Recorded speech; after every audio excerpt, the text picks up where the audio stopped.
नमस्कार दोस्तों, मैं मनोज पटेल। आप देख रहे हैं मुख्य दर्शन भारत न्यूज। काल के प्रवाह में जब आक्रमण हुए तो उन्हें तक्षशिला को जलाया, नालंदा को जलाया, हमारे विश्वविद्यालय पे आक्रमण किया। ये 2000 साल पहले भी हुआ, ये 200 साल पहले भी हुआ। जब हमारे यहाँ लॉर्ड मेकाले आते हैं तो उनने हमारी सारी शिक्षा व्यवस्था ध्वस्त की। इसमें उसमें कोई अंतर नहीं। लेकिन यशस्वी प्रधानमंत्री का अभिनंदन करो, श्रीमान नरेंद्र मोदी का, जिन्होंने शिक्षा नीति 2020 दोबारा जब लेकर के आए तो उन्होंने कहा कि पाठ्यक्रम के अंदर कौन सा विषय होना चाहिए जो गौरवशाली अतीत पे गर्व कर सके, वो विषय होना चाहिए। इसलिए उसको काल के प्रवाह में पता नहीं क्या क्या कहते थे।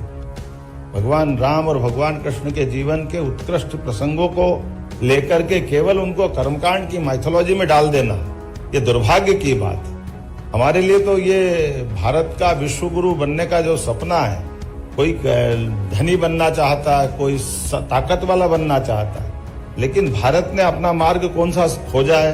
भारत ने मार्ग खोजा है गुरु। गुरु अर्थात अंधेरे से प्रकाश की ओर ले जाने वाली भावना, जिसको वेद वाक्यों में कहा गया सर्वे भवन्तु सुखिनः सर्वे सन्तु निरामया। ये जो उदात्त भाव है, उस उदात्त भाव के आधार पर दुनिया के अंदर हम अज्ञानता को मिटाना चाहते हैं, दुनिया के अंदर अच्छाई को स्थापित करना चाहते हैं, दुनिया के अंदर मानवता को स्थापित करना चाहते हैं। और ये आती कहाँ से? ये आती शिक्षा से, ये गुरु परंपरा से, गुरु शिष्य परंपरा को पुनर्स्थापित करती है। एक एक करके वो सारी बातें स्थापित होती जा रही है, जिसके कारण से दुनिया में भारत जाना जाता था।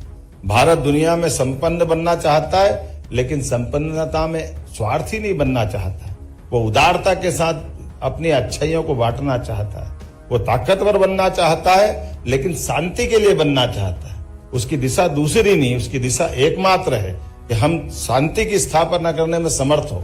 इसलिए हमारे देवता एक हाथ में शास्त्र भी रखते हैं तो दूसरे हाथ में शस्त्र भी रखते हैं। आज के इस अवसर पर मेरी अपनी ओर से पुरस्कृत होने वाले सभी माननीय शिक्षकों को बधाई और शिक्षा विभाग के भी अच्छे कार्यक्रम की आप सबको बधाई। बहुत बहुत धन्यवाद।